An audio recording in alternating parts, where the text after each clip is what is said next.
குஃபுருக்கு weight குறைவு தான், ஷிர்க்குக்கு weight குறைவு தான். எதுக்கு முன்னாடி? ஈமானுக்கு முன்னாடி. இது எதை வச்சு தான் சொல்றீங்க? அல்லாஹ்வுடைய அல்லாஹ் சொன்ன வார்த்தையை வச்சுதான். நாளை மறுமையில் அல்லாஹாலா ஒரு அடியானை கூப்பிடுவான். அவனுடைய பாவங்கள் மலைமலையாக இருக்கும். பாவங்கள் இப்போ அந்த அடியான் பார்ப்பான், அவ்வளோதான், நம்ம ஜோலி முடிஞ்சு அவ்வளோதான், டேரெக்டாக நரகத்துக்கு போக வேண்டியதான். இட போகிறதுக்கு அதை பார்த்தாலே தெரியுது. அவன் இவனை இடப்பட தேவையில்லை, நானே போகிறேன்ட்டு அவன் நரகத்துக்கு போக ஆரம்பிச்சிடும். இப்போ அல்லாஹ் கூப்பிடும், என்ன அவசரம் இரு, உன்னுடைய ஒரு அமல் என்கிட்ட இருக்கு, அதை வச்சு பார்ப்போம். இது வெயிட்டாக இருக்கா, அது வெயிட்டாக இருக்கா பார்ப்போம். இவ்வளோ மலைமலையாக இருக்குது, இது என்ன செஞ்சிட போகுது? ஒரு அமல், அது ஒரு பேப்பரில் துண்டு சீட்டில் அது வரும், ஒரு துண்டு சீட்டு. ஒரு பக்கம் பார்த்தா மலைகள் இருக்குது, இந்த துண்டு சீட்டு என்ன செய்ய போகுது? ஆனால் அல்லாஹாலா அந்த துண்டு சீட்டை தராசின் இன்னொரு தட்டில் வைத்தவுடன் இந்த மலைகள் எல்லாம் பஞ்சாய் பறந்துடும். அவ்வளவு கனமானது தான். அதில் என்ன இருக்கும்?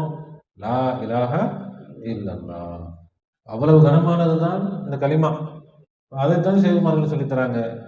குஃபுருக்கு வெயிட்டு குறைவு, ஷிர்க்குக்கு வெயிட் என்னது ரொம்ப குறைவு, நிஃபாக்குக்கு வெயிட்டு குறைவு, ஈமானுக்கு வெயிட் அதிகம். ஆனால் என்ன, நம்ம ஈமானுடைய வெயிட்டை விட ஷிர்க்கும் குஃபுரும் ரொம்ப அதிகமாக இருக்கு.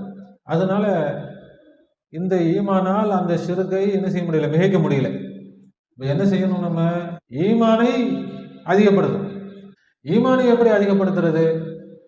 ஷிர்க்கும் குஃபுரும் எப்படி அதிகமாச்சோ அப்படித்தான் ஈமான் அதிகப்படுத்தணும். இந்த ஷிர்க்கும் குஃபுரும் எப்படி வந்துச்சு? யாரோ சொன்னது, அதெல்லாம் நம்ம காதில் கேட்டோம். ஷிர்க்கையும் குஃபுரும் என்ன செஞ்சோம்? காதால் கேட்டோம். என்னது ஷிர்க்கு? காசு இல்லாட்டி ஒன்றும் செய்ய உலகத்தில் ஒன்றும் நடக்காது. இது என்னது? இதுதான் ஷிர்க்கு குஃபுரு. நீ பார்க்கு, படிப்பு இல்லாட்டி அவ்வளோதான், பணம் இல்லாட்டி அவ்வளோதான், அவர் எனக்கு கெடுதல் பண்ணார், இவர் எனக்கு கெடுதல் பண்ணார். இப்படி ஷிர்க்கும் குஃபுரும் கேட்டு கேட்டு கேட்டு கேட்டு கேட்டு அது மனசுல சிந்திச்சு என்ன ஆயிடுச்சு? நம்முடைய கல்புல நிறைஞ்சு போச்சு. ஈமானை எப்படி கொண்டு வர்றது?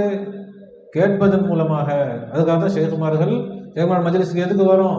இந்த ஈமானை கேட்கறது தான் வரும். ஈமான் முதலாவது அதை கேட்பது, இரண்டாவது அதை சிந்திப்பது, அதை நம்புவது. என்ன சொல்லணும்? எனக்கு அல்லாஹ் இருக்கிறான், எனக்கு அல்லாஹ் இருக்கிறான். எப்படி இருக்க? என் கூட இருக்கிறான். எனக்கு கண்ணில் பார்வையை தருகிறான், காதில் கேள்வியை தரான். எனக்கு எப்படி தரான்? பிச்சை போற மாதிரி தரல. ஒரு தாய் ஒரு குழந்தைக்கு எப்படி உணவு ஊட்டுவாங்க? அன்பும் பாசமும். அது வெறும் உணவு அல்ல, அந்த உணவில் என்ன இருக்குது? அன்பும் பாசமும் கருணையும் கலந்திருக்கும். அப்படி அல்லாஹ்